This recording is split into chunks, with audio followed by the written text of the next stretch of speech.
안녕하세요. 인생커닝 박종영 변호사입니다. 네, 오늘은 책 추천을 드리려고 하는데 사전에 말씀드리면 광고비를 제가 받긴 했어요. 사전에 고백을 하고. 다만 저도 책을 좋아하는 사람으로서 별로인 책이면 제가 안 받았을 텐데 내용 중에 좋았던 부분이 많아서 광고를 하기로 결정을 했습니다. 그리고 개인적으로 선호하는 저자이기도 했어요. 이게 자세한 내용은 제가 뒤에서 설명하도록 하겠고요. 오늘의 주제는요. 어떤 일이든 잘하려면 어떻게 해야 되는가에 대한 내용이에요. 이게 생각보다 많은 분들이 내가 일을 잘하면은 사실 가장 벌 수 있는 자원이 시간이죠.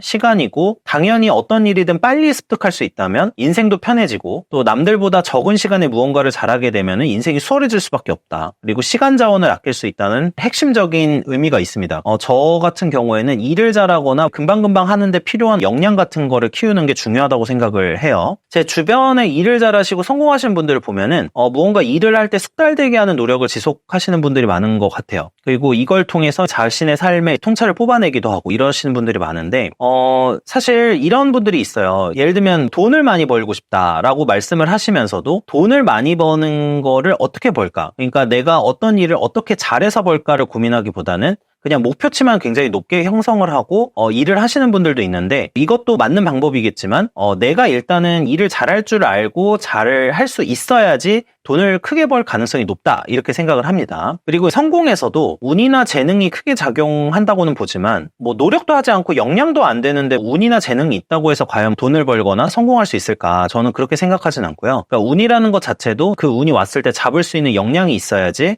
제대로 활용을 할 수 있고 운이라는 걸 활용할 수 있다 이렇게 생각을 하고 있습니다. 제가 오늘 소개할 책은 사이토 다카시 교수의 인류의 조건이라는 책이에요. 사이토 다카시 교수 책은 제가 몇 번 많이 봤었어요. 그리고 또 소름 돋게도 제가 광고 여부를 고민하고 있는데 제가 지금 인생커닝 독서 모임 하잖아요. 독서 모임에서 다른 모임원분이 이 책을 지정을 하셨어요. 그래서 다뤄봐야겠다 이렇게 생각을 하게 됐고요. 흔히 자기계발이라고 하면 시크릿류의 책도 좋아하시는 분들이 있겠지만은 사실 역량 강화나 뛰어난 사람들의 전기와 같은 책도 좋아하시는 분들이 있고 고전에도 이런 책들이 좀 있는데 이 책이 역량 강화나 이런 부분에 대한 방법론을 제시한다라고 생각을 하시면 될 것 같아요. 그리고 사이토 다카시 교수님 책은 제가 원래 많이 봤었어서 좋아하는데 특히 과거에는 혼자 있는 시간의 힘이라던가 내가 공부하는 이유 이런 책들이 있어요. 그래서 이 책들도 나중에 인류의 조건이라는 책도 읽어보신 후에 또 괜찮으시면은 한번 그 책들도 읽어보셔도 괜찮을 것 같습니다. 우선은 이 책의 핵심 내용은 이런 거예요. 어떤 사람이 뭔가를 잘하기 위해서, 그러니까 숙달이라고 표현하는데 숙달하기 위해서 세 가지가 필요하다고 강조를 합니다. 요약하는 힘, 추진하는 힘, 훔치는 힘, 요렇게 세 가지예요. 그리고 숙달에 대해서는 그 책의 내용이 종종 나오는데 숙달을 하기 위해서 필요한 본질은 동경에 있다, 동경. 그러니까 이 동경이라는 건 여러 가지 의미가 있는데 책에서는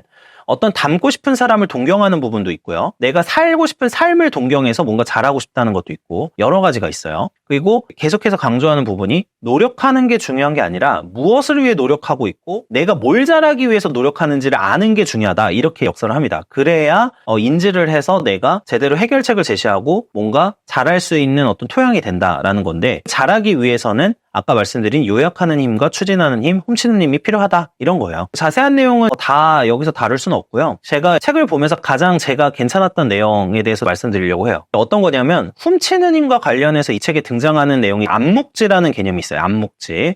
안목지는 헝가리 출신 철학자 중에 마이클 폴라니가 만든 단어로 알려져 있는데 이런 내용이에요. 지식에는 크게 두 가지가 있다라는 거예요. 안목지와 형식지라는 게 있습니다. 이게 학습과 경험을 통해서 하는데 그리고 개인에게 체화되어 있는데 이거를 언어나 문자로 표현하기 어려운 드러나지 않는 지식을 안목지라고 하고요. 이 안목지가 형식을 갖추어서 표현된 거 글이든 말이든 그리고 이걸 제대로 뭔가 표현할 수 있는 형태로 변화하면은 명시지 또는 형식지 이렇게 이제 표현을 하는 거예요. 이 책에서는 훔치는 힘에서는 안목지를 형식지로 바꾸는 훈련이 필요하다. 그리고 이걸 자기에게 녹이는 게 필요하다라고 역설을 합니다.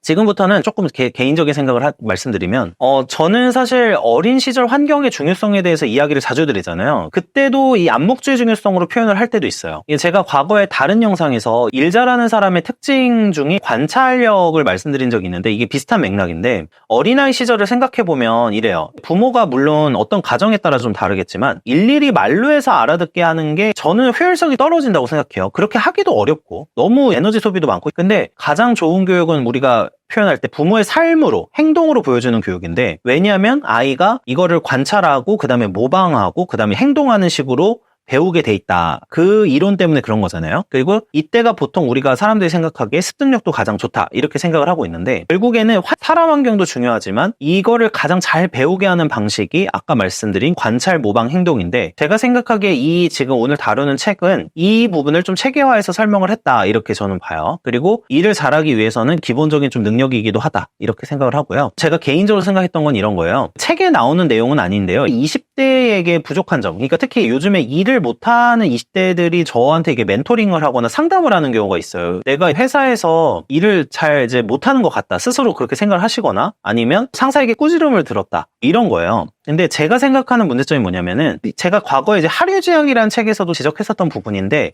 요즘에 10대, 20대의 경우에는 교육이라는 거, 교육을 서비스의 개념으로 본다고 제가 말씀을 드렸잖아요. 교육 서비스라는 건 뭐냐면 수동적으로 뭔가 나는 소비자로서 머물고 있는 거예요. 내가 생산자가 아니라. 그렇다 보니까 회사에서도 마찬가지로 생각을 하는 거죠. 하나하나 친절하게 가르쳐주는 사수를 만나지 않으면 이거는 제대로 된 사수가 아니야, 불만을 좀 갖는 경우가 종종 있다는 거예요. 그러니까 가르쳐주지 않았는데 어떻게 아냐, 이런 게 대표적인 이런 말인데, 제가 보기엔 암묵지의 중요성을 간과한 거라고 생각을 해요. 사실 실제 업무에 있어서 일일이 매뉴얼 같은 게 다 있으면 정말 좋겠지만 모든 걸 지적해주고 알려줄 수 있는 사수는 없잖아요. 매뉴얼도 없어요. 그런 매뉴얼도 없고, 물론 계속 매뉴얼을 만들면 되겠지만 매뉴얼도 한두 개여야죠. 그러니까 내가 뭔가 일을 잘하고 싶으면 매뉴얼은 기본으로 보는 거지만 그 다음에 더 잘하기 위해서는 이 암묵지적인 부분을 좀 체크를 해야 된다. 그러니까 다른 일 잘하는 사수가 있다면 그 사람이 말로 나에게 알려준 거는 아니지만 그 사람의 어떤 암묵지적인 요소를 내가 뽑아낼 수 있어야 된다. 이게 중요한 거잖아요. 말로 모든 거를 설명하기가 어렵기 때문에 그런 건데, 자연스럽게 체화를 해서 적응을 하거나 아니면 일을 잘하는 사람의 세부적인 부분을 관찰하고 이걸 뽑아내는 훈련이 필요하고, 그래야지 일을 더 잘할 수 있다라고 생각을 합니다. 왜냐면 일을 잘하는 사람도 그 사람만 전담으로 붙어서 다 가르쳐주고 모든 거를 말로 지시해주고 이렇게가 어렵잖아요. 그리고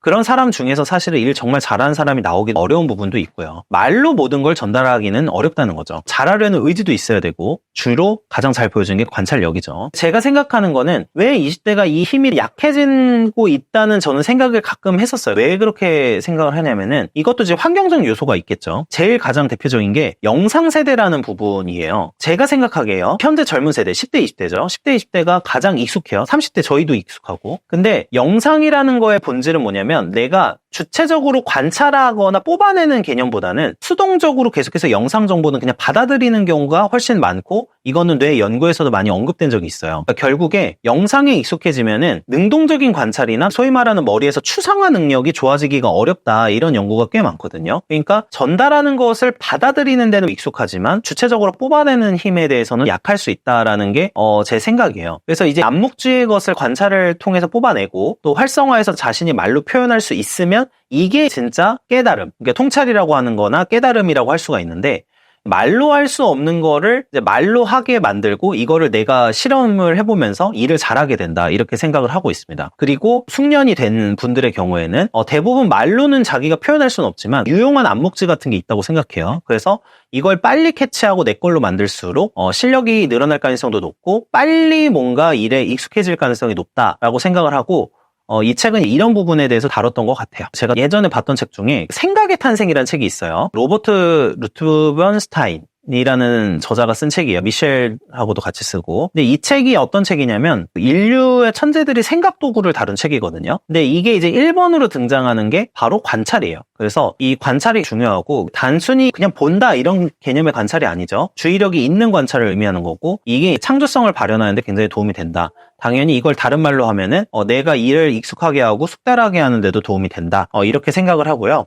진짜 일을 잘해서 내가 내 삶을 더 풍요롭게 하려면은 결국에 다른 사람들보다는 좀 더 나은 능력을 보여줘야 되는 게 맞다고 생각해요. 다른 사람들보다 앞서가려면 누구나 다 아는 매뉴얼에 있는 것만 해서는 안 되고, 남들보다는 나은 무언가가 있어야 되고, 아니면 남들이 안 하는 무언가를 빨리 캐치해서 뭔가 할 줄 알아야 되는데, 이 것에 대한 중요성에 대해서 조금 오늘은 생각을 해보게 되었습니다. 구독자나 시청자분들 중에 이제 사실 저희 채널에서는 독서하시는 분들이 좀 많고 그런 거가 딱 느껴지거든요. 그래서 책 추천에 대한 이야기도 가끔 좀 해달라고 많이 올라오셨기 때문에 오늘은 영상을 한번 찍어 보았습니다. 네, 시청해주셔서 감사합니다.